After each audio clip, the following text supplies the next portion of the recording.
മഹാരാഷ്ട്രയിലും ഹരിയാനയിലും വിജയിച്ച് ബി.ജെ.പി അവരുടെ ലോക്സഭയിൽ കിതപ്പ് മാറ്റി കുതിച്ചുയരുന്ന കാഴ്ചയാണ് കണ്ടത്. പക്ഷേ ഈ വിജയത്തിന്റെ യാതൊരു ക്രെഡിറ്റും മോദിക്കുള്ളതല്ല. ഗുജറാത്ത് ലോബി അടക്കം പൂട്ടി മോദിയെയും അമിത്ഷായെയും മാറ്റി നിർത്തിയതിന്റെ ബലമാണ് ഈ തെരഞ്ഞെടുപ്പിലെ വിജയമെന്ന് ബി.ജെ.പിയും ആർ.എസ്.എസും ഒരേ സ്വരത്തിൽ പറയുമ്പോൾ മോദി ഗ്യാരണ്ടി അല്ല എന്ന് തന്നെ ഉറപ്പിക്കാം.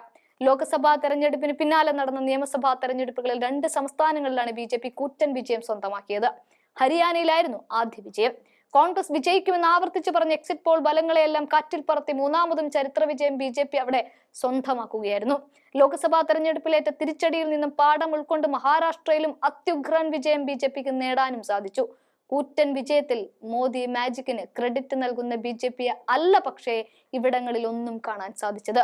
മോദിയിൽ നിന്നും തന്ത്രം മാറ്റിപ്പിടിക്കുന്ന ബി.ജെ.പിയെ മാത്രമാണ് കണ്ടത്. പ്രാദേശിക നേതാക്കളെ ഉയർത്തിക്കാട്ടി പ്രാദേശിക വിഷയങ്ങൾ ചർച്ചയാക്കി സ്ത്രീ വോട്ടർമാരെ ലക്ഷ്യം വെച്ചുള്ള പദ്ധതികൾ പ്രഖ്യാപിച്ച് കളം നിറഞ്ഞ് മുന്നേറുകയാണ് ബി.ജെ.പി ചെയ്തത്. സാധാരണ സുപ്രധാന തിരഞ്ഞെടുപ്പുകളെല്ലാം പ്രചാരണങ്ങളിൽ മോദി നിറസാന്നിധ്യമാകാറുണ്ട്. എന്നാൽ ഇക്കഴിഞ്ഞ നിയമസഭാ തെരഞ്ഞെടുപ്പുകളിൽ ഹരിയാനയിൽ മോദി ആകെ പങ്കെടുത്തത് വെറും 4 റാലികളിൽ മാത്രമാണ്. ജാർഖണ്ഡിൽ 6ഉം മഹാരാഷ്ട്രയിൽ 12ഓളം യോഗങ്ങളിൽ മോദി പങ്കെടുത്തിരുന്നു. എന്നാൽ തിരഞ്ഞെടുപ്പിന്റെ അവസാന ദിനങ്ങളിൽ മോദി പ്രചാരണങ്ങളുടെ ഭാഗമായിട്ട് പോലും ഇല്ല. അദ്ദേഹം ആ സമയത്ത് വിദേശ യാത്രയിലായിരുന്നു. മറ്റൊരു ശ്രദ്ധേയമായ മാറ്റം ആർ.എസ്.എസ് നേതൃത്വത്തിന് ബി.ജെ.പി കൂടുതലായി ആശ്രയിച്ചു തുടങ്ങി എന്നതുകൂടിയാണ്. ലോക്സഭാ തെരഞ്ഞെടുപ്പിൽ ആർ.എസ്.എസുമായി ഏറെ അകൽച്ചയിലായിരുന്നു നേതൃത്വം. എന്നാൽ തിരിച്ചടിക്ക് പിന്നാലെ ഹരിയാനയിലടക്കം പ്രാദേശിക തലത്തിൽ പ്രവർത്തനങ്ങൾ ശക്തമാക്കാൻ ബി.ജെ.പി ആർ.എസ്.എസിന്റെ പിന്തുണയും നേടി. അത് വിജയിക്കുകയും ചെയ്തു. മഹാരാഷ്ട്രയിലും ബി.ജെ.പിക്ക് വേണ്ടി താഴെത്തട്ടിലുള്ള പ്രചാരണം ആർ.എസ്.എസ് ഏറ്റെടുത്തു.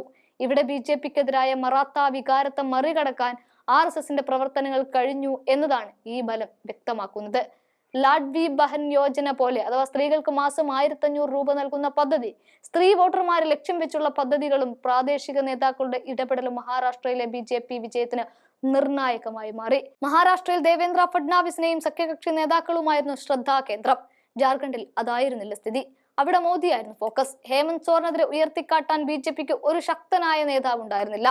പ്രാദേശിക വിഷയങ്ങൾ മാത്രമായിരുന്നില്ല അവിടെ ചർച്ചയായത്.